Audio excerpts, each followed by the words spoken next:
Yeah. All right. Get it. I'm gonna start it up. I invited a bunch of other people. I don't know if they're gonna come in or not. I saw some people come in, but we'll see. But anyway, No problem. start it up. Ready? Mm-hmm. All right.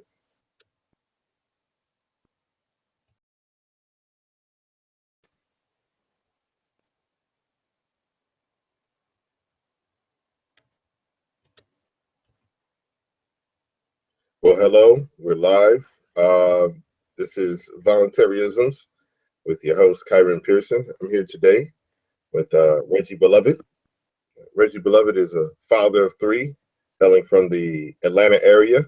He's the founder of Haitian Freethinkers, and he's on a quest for knowledge and have a conversation about philosophy, specifically the philosophy of freedom, voluntarism. And so we're here today to get some of his questions, answers that he has about voluntarism. And I guess, is there anything I missed that you would like to mention, or? The Dolphins. Oh yeah. I mean, and clearly he's a Dolphins fan, uh, as you can tell by his attire.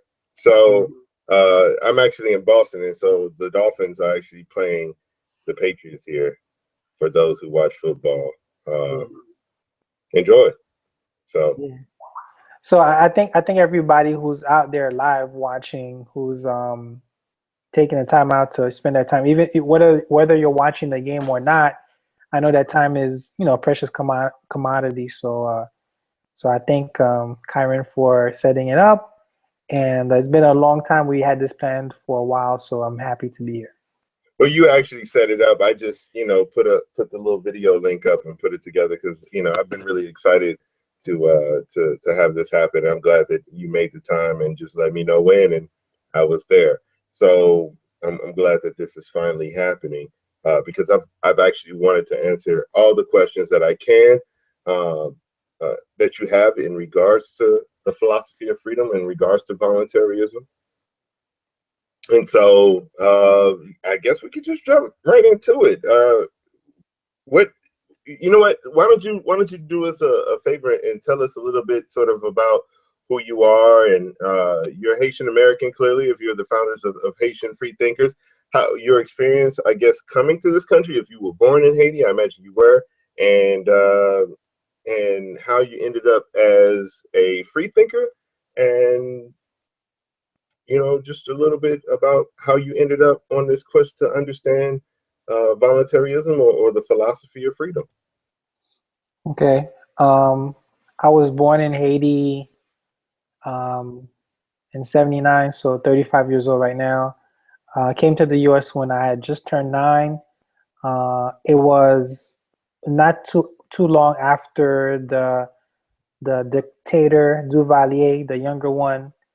He left after a coup in Haiti, and he got a deal to go stay in France. So there was a lot of turmoil, and my parents decided to like pack up and head to the United States. Um, I was like upper middle class, I would say, in Haiti. So as a child, I had a good childhood. I knew that everything wasn't perfect around me, but that really, gave me a basis for who I am today. As far as like, for example, the desire to learn, like, because we actually valued learning where I come from. It was a status symbol to get education. So I think that plays a part in who I am. Also, being an immigrant to the United States, it affects who I am today and the topic that we're talking about, because I understand the notion of states and how it affects individuals and the process of immigration. That for example, that if you're born in the U.S., you may not have to deal with all the hassles that we had to deal with. So I think that affects things. So coming over here, we had to start all over. We were bottom of the food chain, so to speak, and I fought to get assimilated into the culture. Being the oldest of the children, and it was very difficult at the time because in the early 90s it was hard to be Haitian. In fact, being Haitian was literally a curse word. Like, I remember people fighting in school because one person called them a Haitian. It was bad, not just where I was at in Miami, because I came to Miami. It was bad nationally. Um, but fast forward, just I just got placed in different situations where I met somebody, or I have the type of personality that when you drop a dime, if you will, some knowledge on me, it kind of sticks to my head, and I kind of chase it. Like, for example, I'm that kind of guy where like I had a friend who was Jamaican. He lived across the street, and his mom spent like $1,000 on Encyclopedia Britannica. If you remember, for those of you guys who know about that, it was very Oh, expensive. Yeah, that was the old Wikipedia, right. and I was like, in awe that his mom would like do this for him, and he took it for granted. And me, I was like starting with A. I was like learning. I remember reading and touching the paper, and it was awesome. So fast forward, I joined the military because I needed a way to pay for college, and that was an important time in my life as well because I got exposed to things that I probably wouldn't have gotten exposed to had I not done so. I went to Iraq in 2003. That's when I started reading the Bible because I thought I was going to die. And I finished reading the Bible a few years later, ended up reading the whole Quran because I felt like the whole conflict it was told to me that it had to do with some biblical or I guess religious stuff. So I want to understand, what I was doing there and how I can communicate better with the people because I'm a peaceful person like by nature, and so I wanted to like do my part to convey peace to these people as best as I could. It didn't work out as far as me trying to get more religious. So I ended up being an atheist. I became an atheist in August of 2009. Oh man, the earthquake happened in Haiti in 2010, and in 2012 I started Haitian Free Thinkers because um, there was a void in the secular. There was not many Haitians that I knew were secular people, and so I started a group on Facebook. So I can see how many people I can meet that are like me. As far as anarchy is concerned, I think that I was primed to be in that frame of mind because of the things that I've learned, where I come from, and the way I feel like the world could be. Um, and so, just again, through like stumbling upon different things, I saw the show with you and Jeff Berwick, and I'm not saying that it was surprising to see, another brother on that tip, but I just listened to the show and I was like, okay. And then I saw another show with you, I think in Jessica, and then the young man, I don't know his name, and then I wrote you and Michael Ocasio. yeah. So I just like the vibe. I like what y'all was kicking. It reminded me of how I was exiting religion. It was like a real kick in the balls to be like, yo, you need to like, chop game on this thing. And um it's crazy because I start to just again swallow information at a very high rate, and it affects me every day. Like I think about things. It's like once you understand certain things, it's hard not to see the signs, if you will. So Right, right. It's like being able to translate or speak Haitian Creole, let's say. Like if you hear somebody speaking Creole, you'll be able to understand it. But like if you don't, it just sounds like gibberish, right? And yeah, so when you can look at the world through a specific lens, you can see the things as they truly are, or as they are through that specific lens. I would like to welcome Star O'Hara to the convo. How you Hi. doing? How you doing? Good. How are you? All right. Star and I met at in Acapulco last year, and she actually was up in New Hampshire and did a writing seminar because she's a science fiction writer. and she came and stayed, and we hung out in Boston.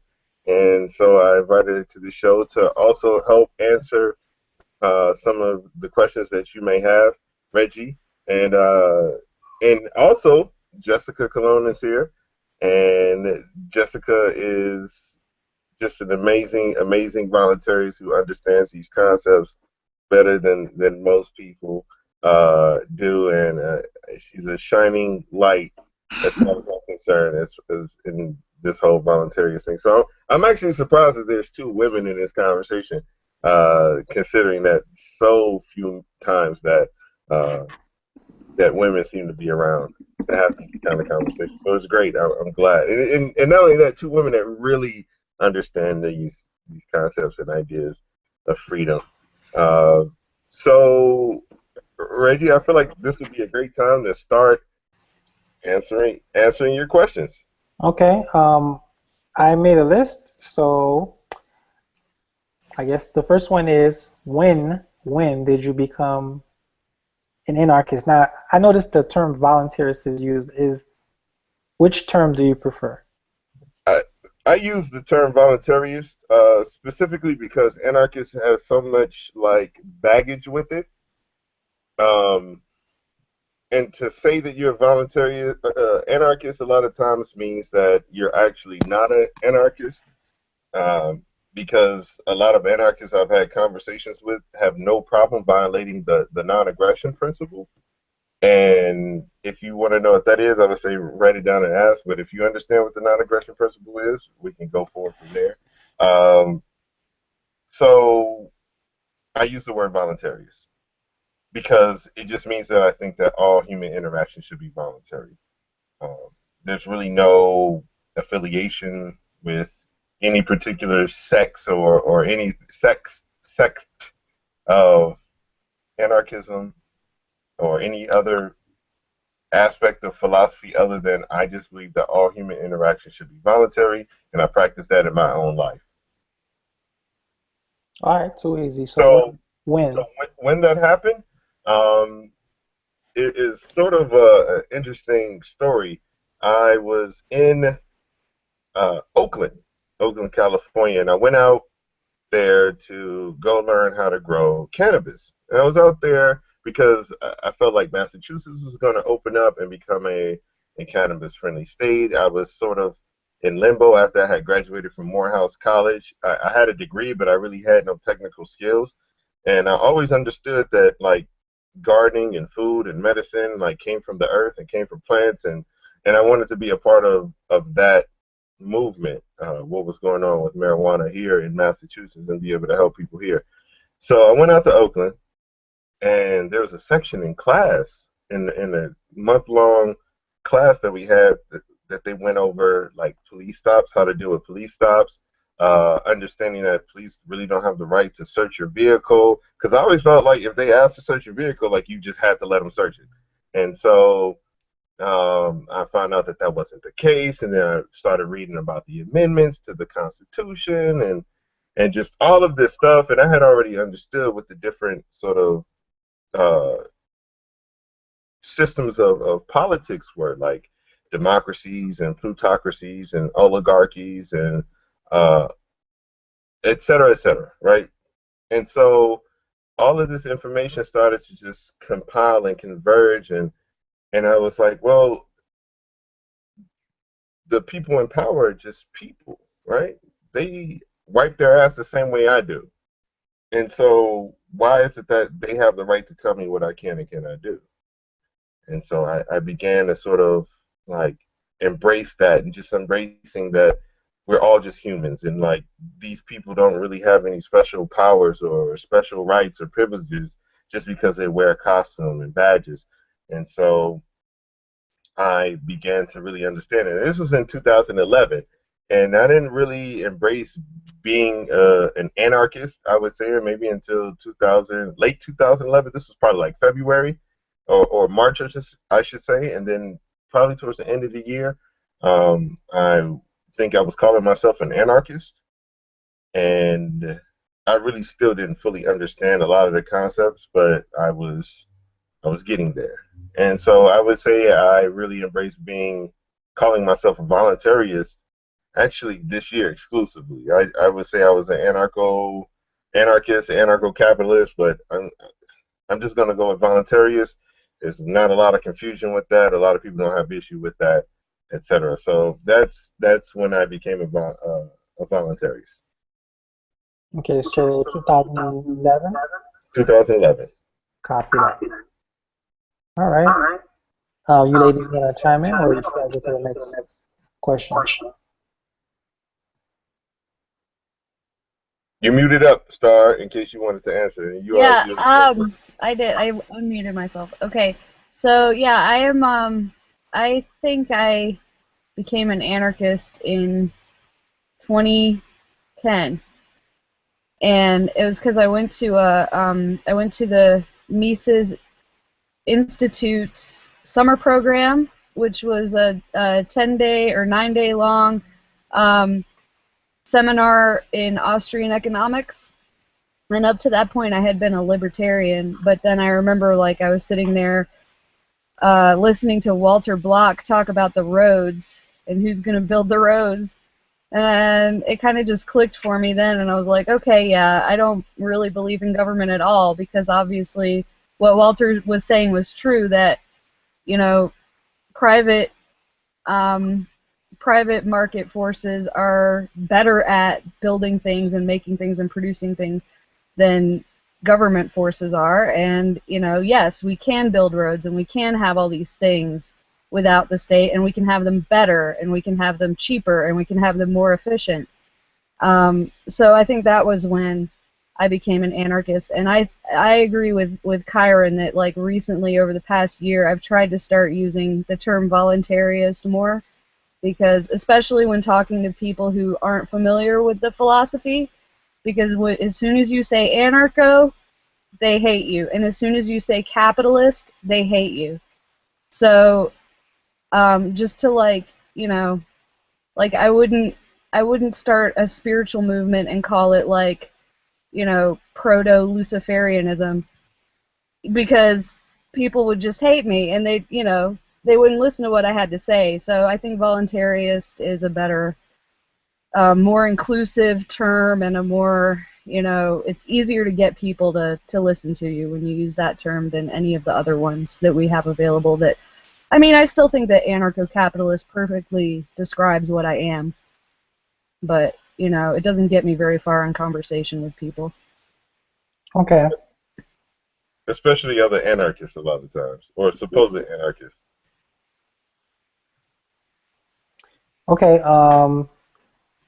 Jessica, you wanna chime? I see you teasing us with cerveza, so I'm kind of sad for that. Golden monkey. So my answer isn't as clear cut as everybody else's. I don't have like a definitive moment where I realized, hey, I'm an anarchist. I think I believed in a lot of the core beliefs of anarchism and voluntarism way before I even knew these words. I mean, I knew the word anarchy and anarchism for a long time, but I never had the curiosity to go and find out what this was. I just believed what I believed, and I lived my life the way I lived my life. And about 4 years ago, again, I don't have a definitive moment, but I think Facebook, and actually Kieran had a lot to do with it. You know, I got on Facebook and I started reading all these things, and I realized that there's a whole bunch of people that actually think exactly like I do. Not exactly, but for the most part, that see government, politics, the state the same way I did, voting, the White House, whatever you want to call it. So after, you know, reading some stuff online and kind of finding this community that had been very elusive to me until I joined social media, I realized that there was this very specific word that was very accurate in representing how I saw the world and how I saw politics and society, etc.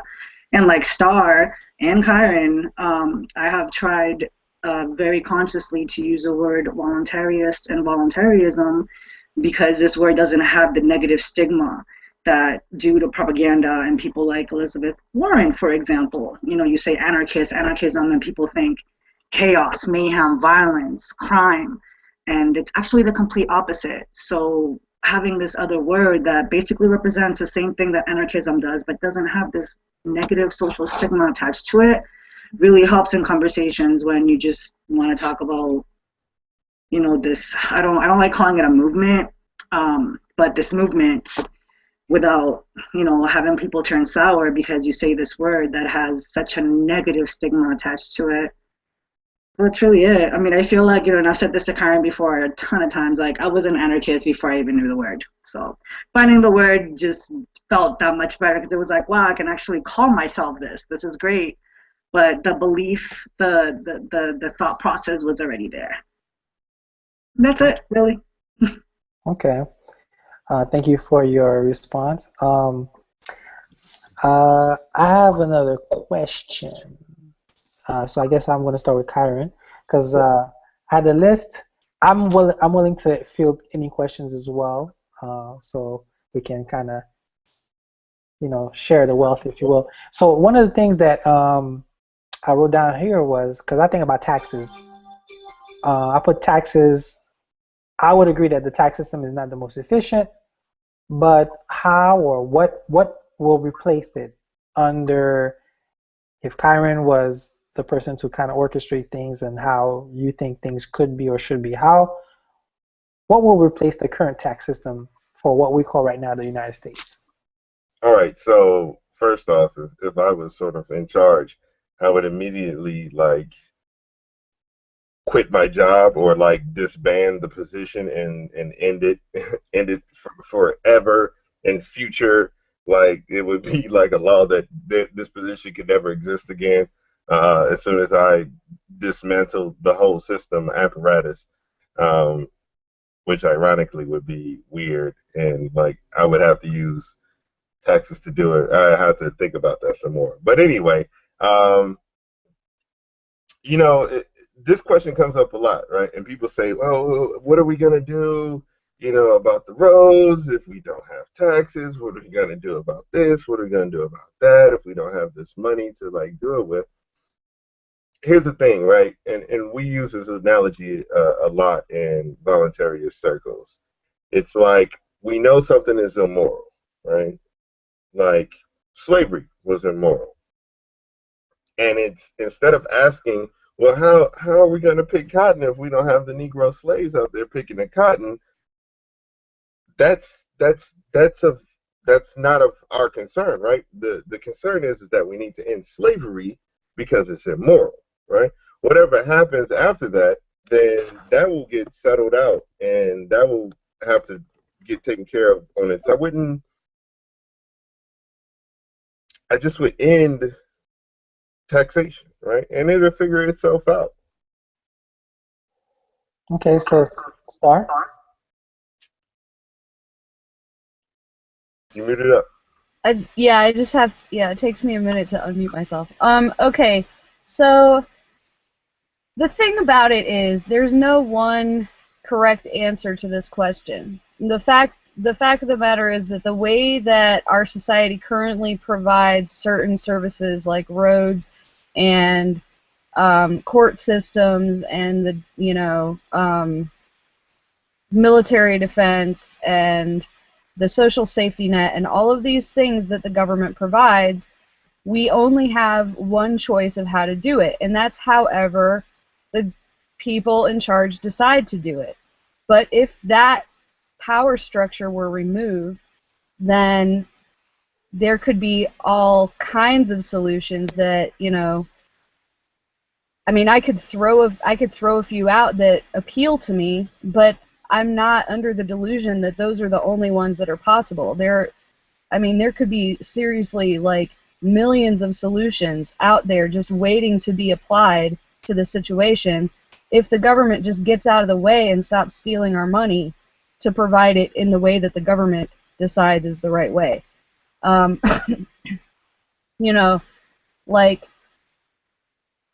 Like roads, for instance. Okay, so people are always like, well, how are you gonna build the roads? Well, private contractors already build the roads, so we know that the private market is capable of building roads, and they do a pretty good job of it. but the government takes money from us in order to pay these private contractors to build them. So the question is, how are we going to fund the building of the roads? The answers could be like, okay, for one, businesses want you to be able to drive to their location, so they have a vested interest in making sure that that there are roads. And another answer might be, how like when you go on a website, there's advertising, and the website doesn't actually generate much money for itself except for advertising. So, maybe one way that roads could be funded is through billboards alongside the roadways, which we already have anyway. And another answer could be, maybe we won't need roads for that much longer. Maybe there's like flying cars in the future. But just because those are my 3 favorite answers to that question doesn't mean that that's the be-all and end-all of what we can do. It's like, it's an endless, there's literally every question that you ask, like, how are we going to provide for this without taxes? There's like an endless number of answers, and if we open it up to the market, all of those will be implemented, and the ones that work best will be kept, and the ones that don't work will be thrown to the wayside. And that's my answer. Okay. And I thank you for your answer. It was a very good answer. And to chime in on Star's point about what will possibly happen in the future, I think that understanding that the government has provided protectionism for corporations, especially the automotive industry, tires, to keep us in cars. And so because they provided this protectionism and intellectual property protectionism, it's distinctly possible that they've not allowed certain technologies out into the world that could possibly have ended our reliance on quote-unquote fossil fuels and cars, and we could be again flying to everywhere we need to go. Also, to the point that she made about the future, who's to say that welcome, Terry. Who's to say that if I had told you that if at the end of slavery that there's going to be these huge machines that are going to drive through the fields and they're going to pick up all the cotton and put it into a bale, you'd be like, nah, fuck that. That shit sounds crazy. Like, no, we got to keep these niggas out here in the field picking this cotton. Like, if I had told you that, you'd have thought I was freaking mad, right? So it's the same concept. Like, we don't know the answers. It could be some crazy, mind-boggling shit that could happen in the future. But the most important thing is that we end slavery. Okay, I understand that. Like as you're talking, I got some more things popping up, but I'm just gonna continue what I wrote down. I happen to be an. Wait, I'm sorry to interrupt you. I just want to add something real quick to kind of jumping off on what Star said. So I feel like people always forget about the power of community. Government doesn't do everything. When a certain community needs something, a lot of people step up and just do it. So if we need roads, chances are somebody who lives in that area is just going to step up and do it. Whether it's because they're going to get paid for it or because having the roads will benefit them, it's just going to happen. And this is why it happened before. Government and taxes took care of these things. And I mean, I guess that speaks to like private contractors, but let's not forget like the power of the one person or the 2 people that want to get something done and don't wait for anybody to do it for them. That's all. Okay. One of the big themes I think that I hear about volunteers talk about is force, or the use of force in order to get things done. Will that be less of an issue with this voluntary community, or because I mean you could still have people just, or group being a lot more forceful to control, let's say, the road that they made, because they're like, yo, I made this road, and so now whatever, I get to control whatever because I made this road. So how would you deal with that possibility? Well, let's start with this understanding, right? You bought the house that you live in, I imagine, or you're renting it, right? Okay. Do I have a right to come into your house whenever I want to? No. No, because it's your house, right? Right. So likely, the same thing. If I build a road on my property, and I have the right to decide who and what and uses that road, correct? Because it's my road. Okay. So to Oh, to so to answer your question specifically, you have to understand that there's two types of force, right? There's defensive force, and then there's the initiation of force. Now, the initiation of force is when there's been no force, and like someone uses violence in order to get what it is that they want. And when I say violence, I mean again the initiation of force. They begin the application of force to coerce people when there has been no threats or force other than the one that they've initiated. Now, defensive force uh, is one in which you're defending yourself from an initiation of force, right? So I, as a voluntarist, always try to make sure I make the distinction between what kind of force we're talking about here. And if you're using a defensive force, it's legitimate. If you're using the initiation of force, then it's automatically illegitimate. Well, I understand and agree with what you're saying, but in this world, I've seen with more particularly with George Bush, I don't know if they call it the George Bush doctrine, where people legitimize offensive force as defensive force. And it's a complete 180 in what you're talking about, but you Well, know, well, here's the thing. If you've ever read any Orwell or heard of Orwell, double think. yeah, double think, double speak. Freedom, slavery is freedom. Um, Good is bad. It's basically bizarre world. It's the opposite of what it actually is. I mean, just because they call murder uh, collateral damage doesn't mean that it's not murder, right? Mhm. The same way that you know you can think of a million other examples in which the government says something, education. Oh, we got public education. You mean indoctrination, right? If you look at the definition of what it is, then this is what it is. So you calling it something else, or taxation, right? It's theft, right? But if I did it, it would be called extortion, and I'd be in a cage.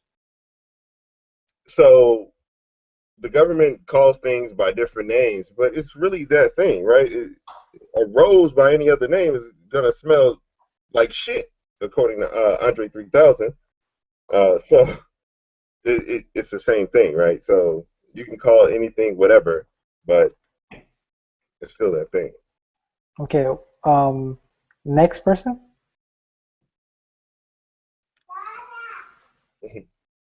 So I'll say something real quick. I couldn't help but think of, I forgot his name, but the dude that purchased the rights to the AIDS medicine and jacked up the price like 700% or something.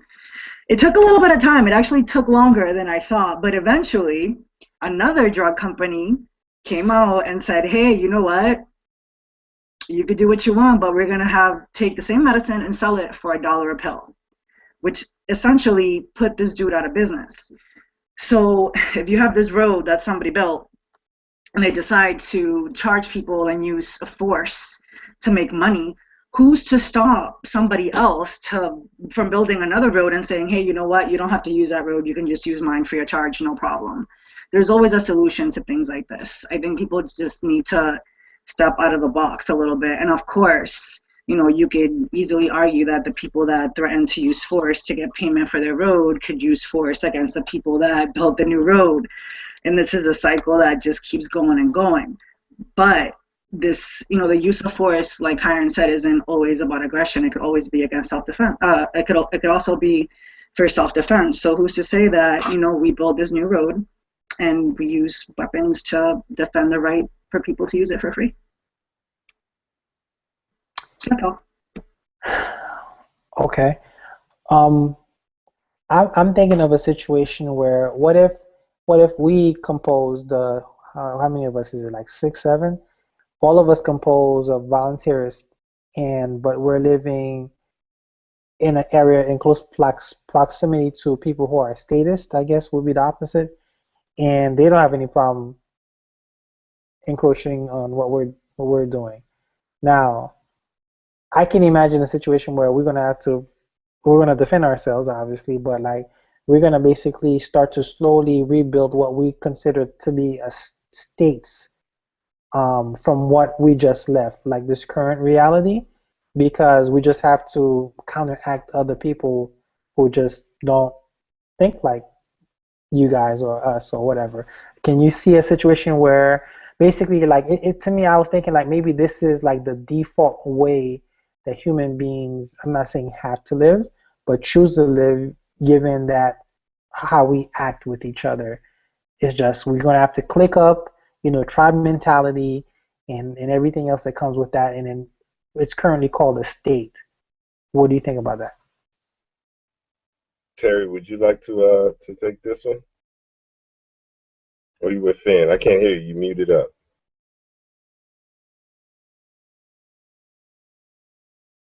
Still muted.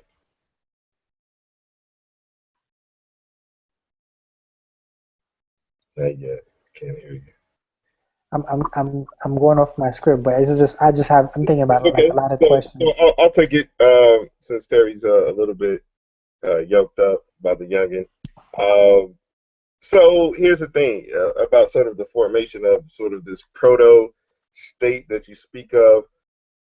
There's nothing wrong with organizing, right? And you can organize and form a society, right?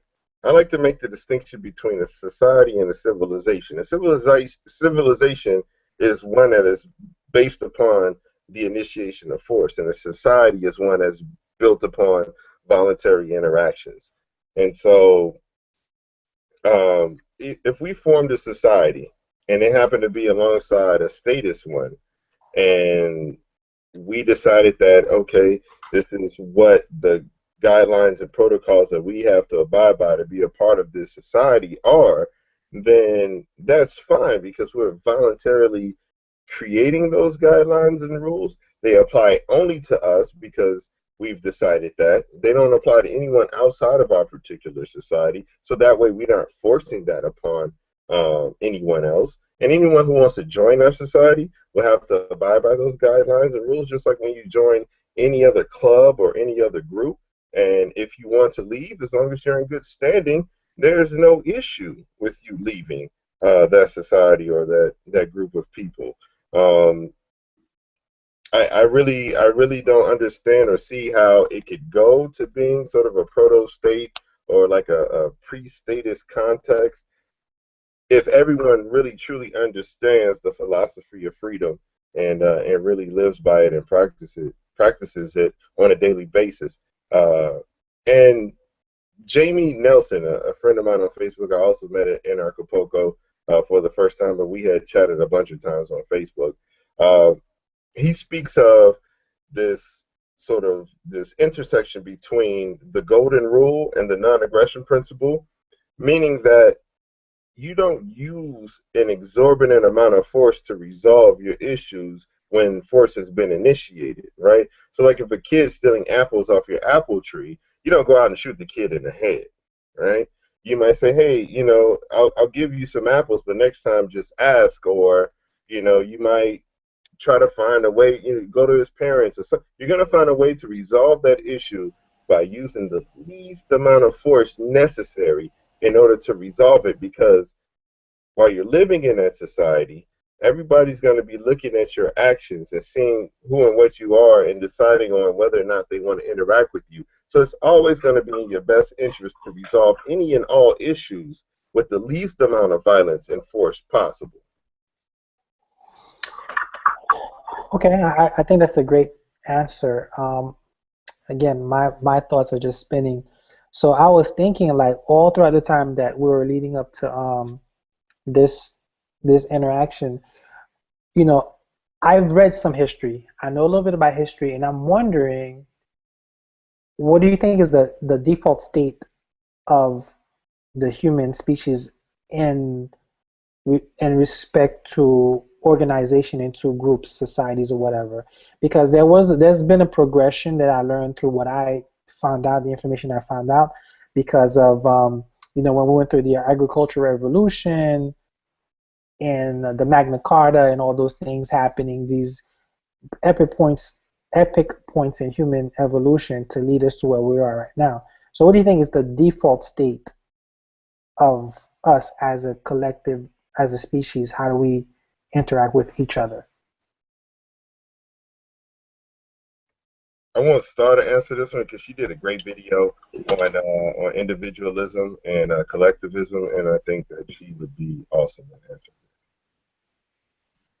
I'm not sure that I think there's really a default state. I mean, if you go back far enough in history, you find that like all people were pretty much living in tribes or clans of some sort, and that they were like largely tradition based, and for generations and generations and generations they remained the same. And generally, when they changed, when they changed was when they started to encounter new stimuli. So I think the default state of humanity is not really a default. It's a, we change as we encounter new things. We're constantly changing. When the first guy saw that like a round rock rolled down a hill and had the idea to make the wheel, and he made it, and he was the first guy, right? Like that was a bucking against tradition or whatever. He was an innovator. Some people probably thought he was crazy, but it caught on because it made sense. And when the first people figured out, hey, we can trade with we can use like units of something to trade with each other instead of bartering. It caught on because it made sense and it made things more efficient, even though it didn't go along with what everybody always did. And I think the same thing is happening. I think the same thing happened, in the American Revolution. People were like, you know what, monarchy isn't all it's cracked up to be. Like, we could do something a little cooler. And so they tried the Democratic Republic and the Great Experiment in America, also in France, and then it spread across Europe. It was better than monarchy. But now I think that we're coming to another new stimuli, and people are starting to figure out that, hey, democratic republics are not all they're cracked up to be. Statism is not that cool. We have some different ideas, and this could create the new default, and the default is just whatever makes the most sense. And I think voluntarism makes the most sense. Okay. Thank you for that answer, and I understand it. And this is the. Go ahead. Can I chime in on that? Mm-hmm. Well, I understand that the universe is built upon fractals, right? That we live in a fractal universe, and the universe has no operator. There's no leader. There's nobody in control of the universe, as you've come to understand in your ascension into atheism. And so because of that, because we are a fractal of the universe, because the planet our solar system is a fractal of the universe, and we are inherently a fractal of it, the operating system, the basal operating system of humanity, of the world, of the universe is anarchism. Or anarchy, right? Meaning that there are no rulers. And so because of that, the basal operating system for humanity is voluntaryism. People say, well, people are this, people are bad. Well, then why do you want people in charge of government, right? If you think that all people are bad, if people only ultimately act in their best interest. People have ultimately acted in their best interest. And in so doing, now there's 7 billion people on the planet, right? Because if people were as bad as they're made out to be, then we would have probably killed each other or kept each other's numbers so low that, that we wouldn't be able to have this conversation on computers from our bedrooms. But all of this human interaction, all of these voluntary interactions over the course of the last 100,000 years has culminated into this moment of us being able to talk to each other and be miles and miles apart over wires and fucking radio waves and signals and whatever crazy other shit that I'm not even, I recognize I'm not smart enough to understand, but I use the shit because it's got cool buttons and icons and shit I can click. Right, But I that's just what figured happens out because how to unmute it. So, can you guys hear me? yeah, Yes. Okay, I just gotta say, like, at the end of the day, we're animals. We are animals. We forget that. We act based on a few emotions. We are driven because we want to eat, because we want to reproduce.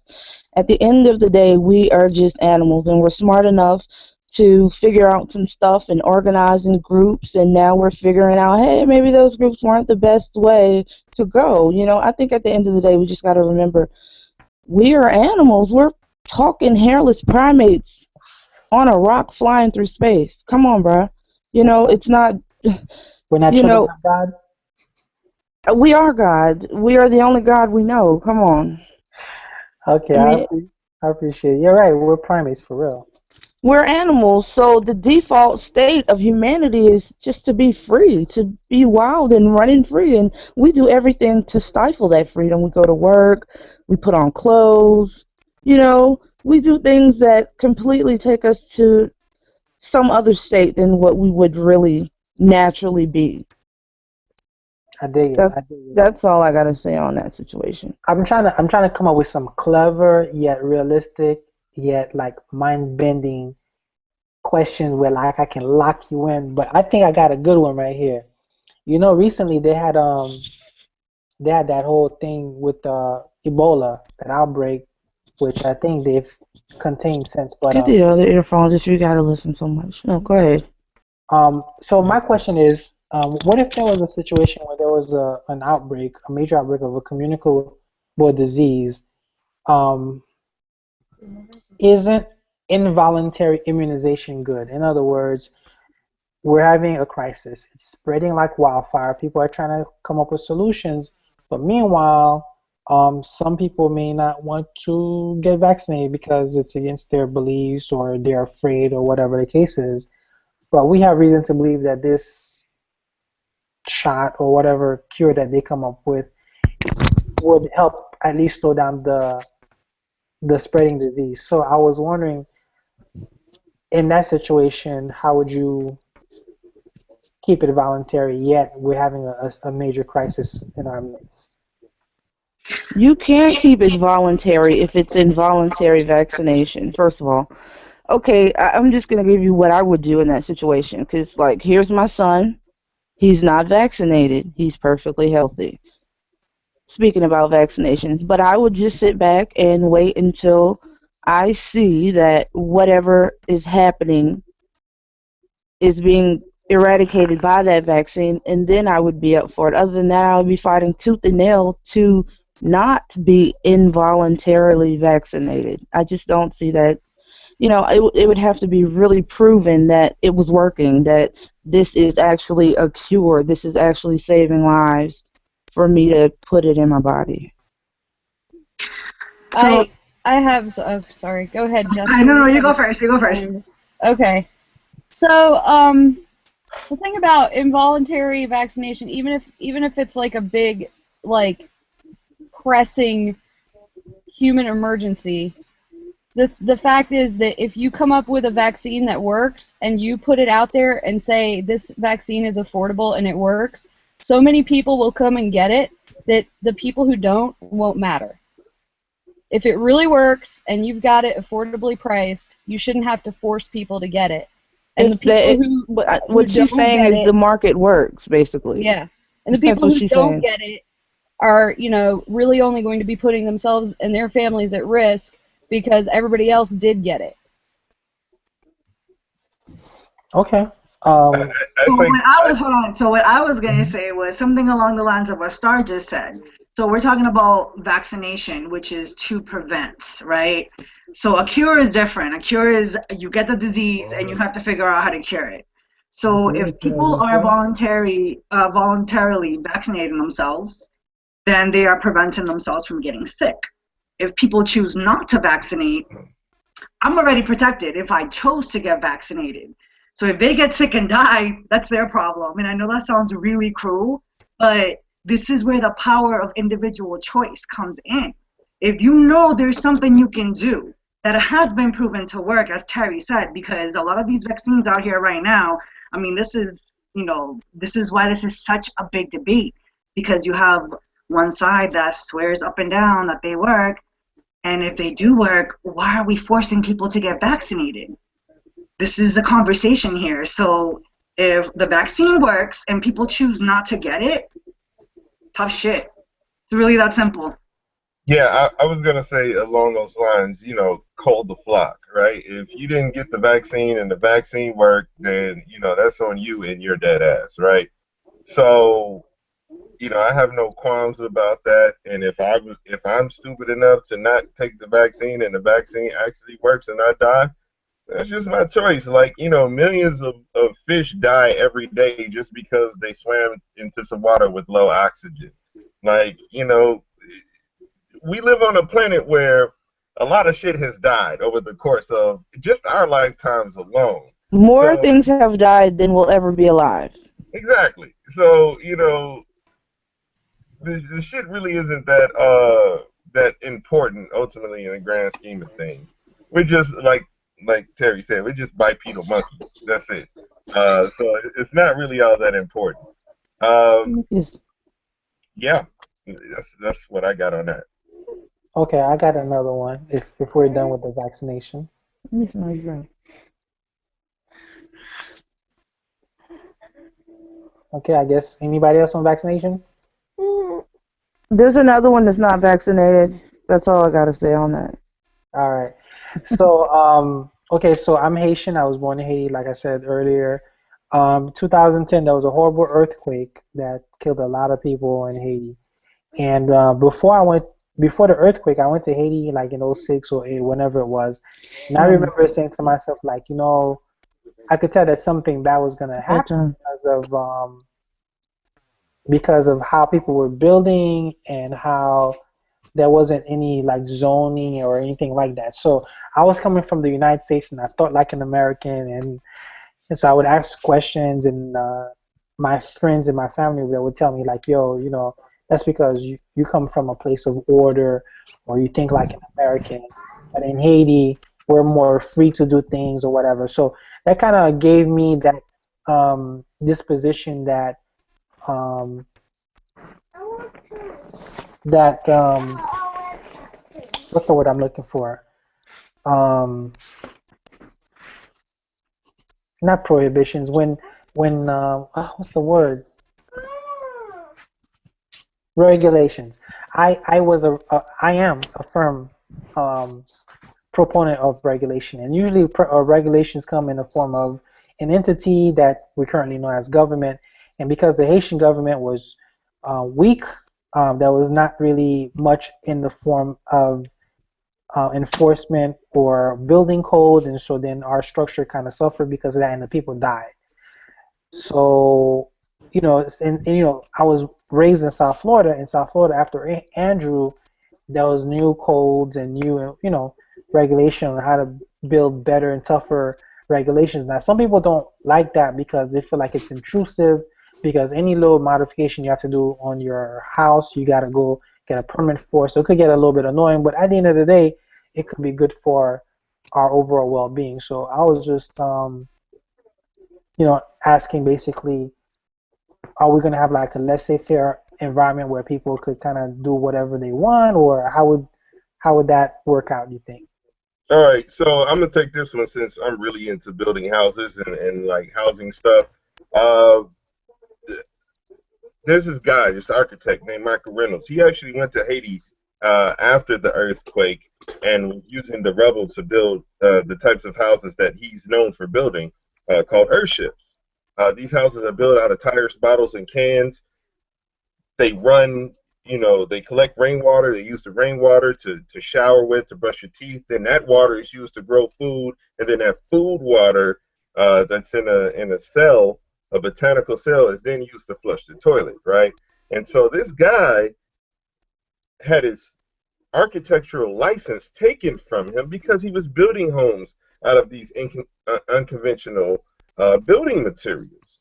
Now, these houses are pretty much earthquake-proof, fire-proof, or highly fire-resistant. They're termite-proof, tornado-proof, because of how they're built.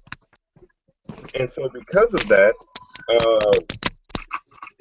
these houses didn't meet zoning guidelines or meet zoning anything, because there's no, okay, if you are building with R65 205 whatever, R15 tire, whatever, then you have to fill it with exactly this much earth. Like there was no guidelines on that. So this guy's building these houses, he's running sewage through the living room, and the code department comes in and they're like, yo, you can't do this shit. But like, these houses take care of you. Like, he's growing food, he's like collecting rainwater, he's not tied onto the grid, he's generating his own electricity. So if some crazy catastrophic event happens, his home is his own self-contained environment, and he's put in so many checks and balances that it can even operate without the electricity that the home itself generates, should anything happen, right? And so the government put the kibosh on him building these homes. And so it's like, okay, you're for regulation, but government also, because of the regulation, they stifle innovation. They stifle people like Michael Reynolds from building these amazing homes that do all of these amazing things for you. And how they probably figured out how to build the houses after Hurricane Andrew is they went to all the houses that stood and inspected how they built them, because people were free to build however they want to, right? If you understand and know that your house that you're going to build isn't going to be as strong, but you're going to risk it because, in a couple of years you'll come in and put in upgrades, that's on you. Something you said stuck out at me. You said, what the fuck? Oh, hey, Mike. What up? You said it would be for the greater good or for the well-being of most people. You have to get out of the mindset of what's best for the most people and worry about exactly what's best for you and the people directly around you that think like you. And that's where Kieran was saying, like, a society. We can't worry about what everyone else is going to do. We can't worry about taking care of everyone else. We have to worry about ourselves and taking care of ourselves and doing what's best for us. And that's all I wanted to say about that. I want to chime in on this too. Let me turn my car off because it's really noisy. Okay. The thing about building codes is that the government doesn't generate them.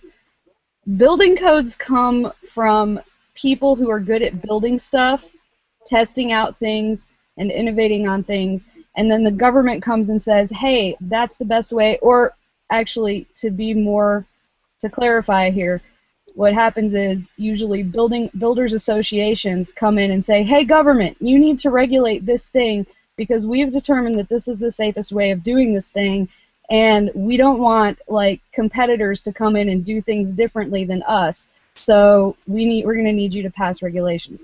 The thing is that the superior, and I'm using quotes here, air quotes, the superior building techniques that we use in the United States that are, safer and more hurricane-proof and fire-proof and all that, and stand up better in natural disasters, didn't come from government. They came from prosperity. They came from freedom. And so when you look at the differences between the way we build here and the way we build in other places where you might think, oh, it's because they don't have the regulations, I don't think it's because they don't have the regulations. I think it's because they haven't reached that level of prosperity yet. And a large factor in not reaching that level of prosperity is not having the freedom to build prosperity.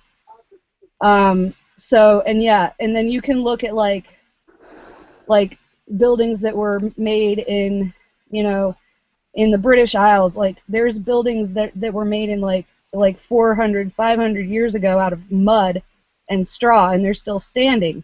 The only thing you have to do is put a new roof on every few years. And this is in like a really humid, rainy climate, where they do have like natural disasters and stuff.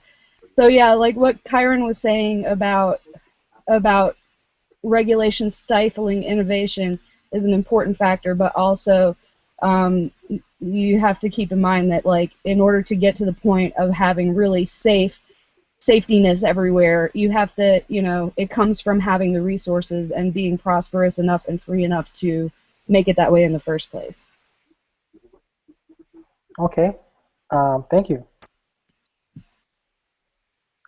All right. I have a different, I guess, question. If we're done with this one, anybody else want to chime in? All right. So I like the idea of volunteering interaction amongst humans, but I must confess, I was thinking to myself, like, what can I throw at Kyron to, like, get him off his game, or what I'm saying, or just really ask myself honest questions, like if I were to be in charge, so to speak, or if I'm living in this new reality where everybody's using interactions. And one of the things that I thought about for whatever reason is there are certain places where people have basically cultural practices which I think are messed up. And I imagine a situation that if it was up, if it was within my ability, my power of influence, I would stop certain practices. What I'm talking about in particular is breast ironing in East Africa, Cameroon area. In Ethiopia, I saw a special where, like, they're having intercourse with young ladies where it's messing up their bladder. So, I would try to stop that if possible. But at the same time, I don't know who's at the door, but at the same time, I recognize that the people change very slowly because of their culture and everything. So while I don't want to use force, I don't really want to use force, I would want them to stop doing those things which is directly hurting or affecting other people. So what do you guys think about that? I just have a couple words. Persuasion always trumps force. So, right now we have something going on in the United States dealing with male circumcision, which I think is a horrendously brutal practice, and we should not be treating human beings that way at all, especially young babies who don't have the opportunity to voice whether they want that or not, and they're just stuck with it the rest of their lives. But do I want to, like, have a law passed saying, no, you can't circumcise your infant child? No, I want to persuade people that it's not cool and that it's not nice and that it's not necessary. And that's happening because of the internet, and people's willingness to stand up and speak about this stuff. People are being persuaded, and male infant circumcision is dropping, So I think that persuasion, again, always trumps force. And so I would go into the places where people have brutal cultural practices and speak to them like human beings and say, listen, this is stupid, let's find a better way. It's hard for me because I feel like as long as there are religious traditions, we're going to have these stupid cultural things going on. And at the end of the day, I mean, you can educate people, you can, try to, like she said, persuade them that, there's a better way to do things, or maybe marrying an 8-year-old isn't the best thing, but religion is really strong. And until religion dies out, we're always going to have this going on, and religion may never die out. I think it will, but sometimes we just have to say, what are you going to do? We can really do as individuals, but live our lives the best we can. Yeah, I mean, I thought about that, and it's hard for me though. Like, it's hard for me to know that something's going on. Maybe like within, maybe it could be just my neighbor. It could be, doesn't have to be some foreign country. Like if let's say I know that, like let's say I have my neighbor of my daughter's age, but they're of this culture which they practice female mutilation, right? and it's kind of like, oh my gosh, it's almost to that age, she's probably gonna get it done. It's like, oh, I want to let them do their thing, but it's kind of like this child. It's like it would bother me, like it would. Well, these things bother me. They bother me all the time, but I mean, all I can do is take care of my children and worry about my family, and maybe speak out and say, hey, I feel like this is wrong. This is why it's wrong. Make a platform showing why you feel it's wrong. Even tell your neighbor, I don't think this is really right. If that's the type of person you are. If you're not, then hey.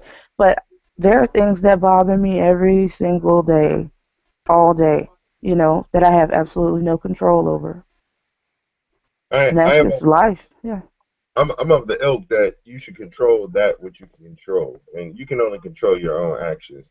Now, it's funny that you would mention female genital mutilation, but yet the beings whose genitals get mutilated the most are males, right? Like with circumcision around the world, I imagine, right? Oh Uh, yeah, I'm definitely against all types of um, Genital mutilation, general mutilation. right? We're just more predisposed to be accepting of male genital mutilation than female. Right. And so, You know what? I have to interject. I would like to look up these numbers, but I think that's really prevalent here as far as being accepting of male circumcision. But if you go, I mean, pretty much any country in Africa, for example, that this is practiced, it is common to circumcise females and not males, unless you're in a Muslim-dominated country. So there's a lot to dig into here, but well, it is true to say that here in the United States, it is widely accepted to mutilate a male infant. But if you ask somebody, hey, would you do this to your daughter? People act like you're asking them to murder their female child, which is And insane. you kind of are because you're murdering any chance of them to Yes, ever be, absolutely. as sexually open as they can because And the you're thing is, it's a completely thing. cutting off everything. Research, But research. There's so many peer-reviewed studies, research that prove that male circumcision affects male sexuality for life. Like this is not. female circumcision just completely closes the door. Yes, and there are some places in certain countries that take it to the super, super extreme. That's probably like, we're getting to too much detail here, but I do Yeah. think that it does merit to say that we should do a little bit of, a little bit more research onto like the numbers. Because, you have a continent like Africa where there's so many people, and literally female circumcision there is as accepted as male circumcision is here. well, there's a lot of West African cultures I know that also practice circumcision. Like you said, certain Muslim cultures, I believe Turkish people, I believe a lot of Ethiopians do it as well. I think my friend told me a story about how her mom was circumcised alongside with her brother at like the same time. So um, it happens around the world, both male and females. But I feel like the male circumcision is definitely more acceptable to people, and I don't understand why. And the crazy thing is, it is a religious practice. And you can walk up to any girl at the university hospital having her fourth baby and ask her why she's circumcising her baby. She's not going to know. She's going to say, well, I did it to my other kids and their dad circumcised and my dad circumcised.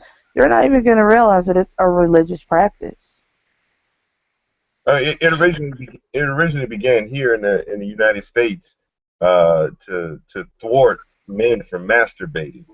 And it was this, Yeah, it's religious based. It's the based same in So I religion. don't even think dude was religious though. Like I don't even know his name, like but being beat maybe to it the was punch. religious because he thought masturbation was a sin. So let's cut off half of like a boy's penis so they don't jerk off. Well, That's literally like the logic that went into this. and he promulgated that idea, that concept, and had some influence somehow. He's the guy who invented cornflakes, and so he got that spread around, and now most. Like fuck cornflakes forever. Yeah, no more cornflakes. What I don't understand is it's so interesting. We live in a culture where men are sometimes get so obsessed with their penis size and having a bigger, larger, more girthy penis, and then they take their son's penis and cut a lot of it off, like a fourth of it off. This is like, what the fuck? This is this. Like it's foreign to me. I didn't understand it. My son, he's 5 months. When he was born, like I remember the lady asking me straight up, like, "You gonna circumcise him?" I'm like, "Nope." She gave me this look like you. I mean, it's like it was so surreal. Like she repeated herself, like, "Do you want to circumcise him, right?" And I'm like, "No, I'm not gonna circumcise him." So I don't know. I guess it's culture, it's tradition, it's religion, all those things. It's indoctrination. That is her being indoctrinated into this is the way we do things. It's Why would you? religious and cultural imperialism. Period. It's crazy. But when it comes to the female circumcision in particular, one of the things that really I think blows my mind is that mothers are doing to their daughters. Like, so how can you go through it and you repeat the abuse, so to speak? Like, that's the one thing about the human being. That is the epitome of indoctrination. That is what that word means. Yeah, that is all you know. This is me. I turned out okay, and this is this is what my family does. This is what we do in my religion. This is what we do in my community. So this is the way it's supposed to be done. Most people don't ever question anything, like not anything, but most people like go through their whole lives without doing much questioning at all. And that's why I think persuasion is so important. When you go in and force somebody to do something, you're not getting them to change their thinking process, But when you go in and you start talking to them about ideas and trying to persuade them that your way of thinking is correct, then you start to get them to think about why they do the things they do, what causes them, what indoctrination have they been a victim of, and then maybe it can like spread out to other areas of their life and other things that they think about. I'm sorry, my daughter just wanted to show this drawing that she just drew. So okay, that's beautiful. My kids just got put in the bed. Yeah, I'm sorry. She's waiting for me to go to bed. So that's what's up. Hey, so this is what I'm thinking. The video I'm hearing the video isn't stopping. I want to stop the convo. I want to restart the convo. If you give me a second, it might drop you, it might not. So just be patient. If it does, just add yourself back on. I'm going to stop it now, and I'm going to restart it. I'm leaving, guys. I gotta go home. But thank you. I had a great time. Thank you, Star, for coming. Nice to meet you.